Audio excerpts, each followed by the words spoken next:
des banques de gestion de fortune à taille humaine sont en baisse. Et pour contrecarrer cette baisse, on voudrait faire appel à une sorte de solution miracle qu'on appelle la digitalisation.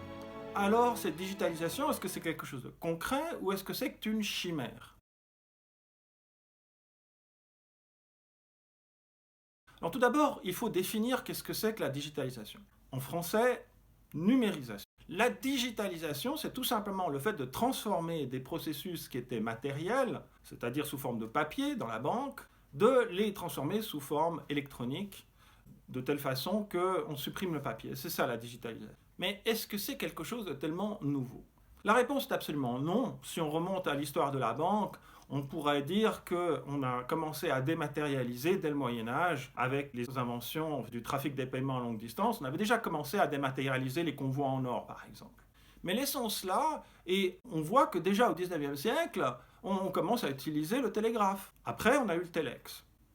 Mais la véritable révolution des banques a eu lieu dans les années 1970, quand on a commencé à vouloir remplacer le téléx par quelque chose de plus facilement automatisable. Et c'était la naissance du réseau SWIFT. Le réseau SWIFT, dans les années 70 et en Suisse, dans le cours des années 1980, on a eu le remplacement des grandes salles de téléx avec 30 personnes, ou 40 personnes ou 50 personnes avec les grandes horloges, par des machines automatiques. Et ça a été le départ de l'informatisation des banques, de la révolution, de la dématérialisation dans les banques. Donc on est dans les années 1980. Et la digitalisation a eu lieu donc il y a 40 ans. On a eu déjà la création du réseau de paiement suisse SIC, le Swiss Interbank Clearing, en 1987, et puis la dématérialisation des titres grâce au dépôt de titres centralisé SEGA, fondé en 1970, et puis en 1993, date extrêmement importante, on a la création du réseau SECOM qui fait véritablement la dématérialisation du trafic des titres en Suisse. Et donc, quand on veut parler de digitalisation, elle a eu lieu en 1993 en Suisse avec le réseau SECOM et en parallèle avec le réseau SIC et l'automatisation des flux dans les banques de gestion de fortune. Donc, c'est à cette époque qu'on voit naître l'organisation actuelle des back-office. Les core banking systems ont évolué à cette époque. Tous ceux qui étaient créés dans les banques de gestion de fortune, soit en interne, soit en externe, avaient pour but de suivre l'évolution du SWIFT, en Suisse du SIC, du SECOM, et la véritable vague de digitalisation a eu lieu en Suisse dans les années 1990.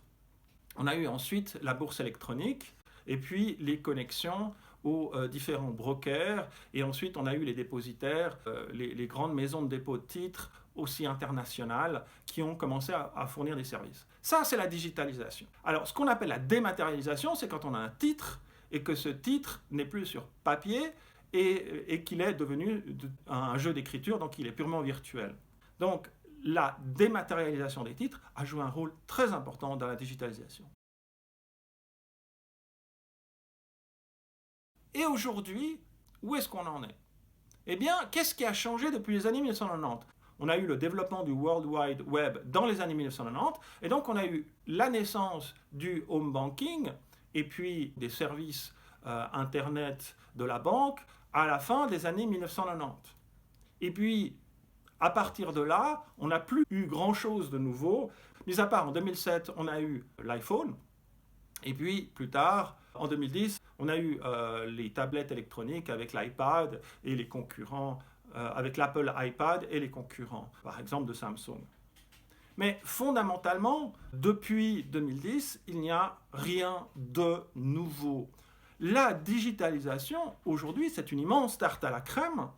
On parle de choses qui se sont déjà produites, pour la plupart, au plus tard dans les années 90, le home banking, ça date des années 90. Une tablette, ce n'est qu'un ordinateur transportable qui ne fournit fondamentalement rien de nouveau, mis à part la mobilité, en comparaison d'un ordinateur des années 90. Et toute cette idée que la digitalisation va contribuer à baisser les coûts des banques de gestion de fortune est évidemment une chimère. Et aujourd'hui, L'important, c'est de comprendre qu'un back-office fonctionne substantiellement avec le même modèle, les mêmes logiciels, les mêmes technologies, la même quantité de monde, la même efficacité, les mêmes temps d'exécution et de règlement que dans les années 90.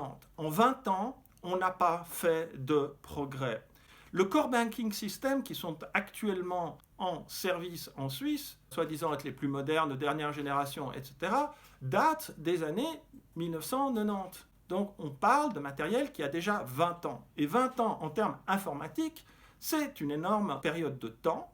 C'est comme de dire 50 ans dans le monde de l'aéronautique. Et donc on est véritablement dans un problème d'obsolescence. Et si on veut comprendre pourquoi les banques de gestion de fortune ne sont pas viables, il ne faut pas chercher ailleurs. Elles sont devenues trop chères à opérer parce qu'on utilise des technologies, des core banking systems qui sont trop vieux. Dieu merci, les infrastructures de marché suisses, le SECOM, le SIC et puis plus généralement le SWIFT, donnent encore tout à fait satisfaction.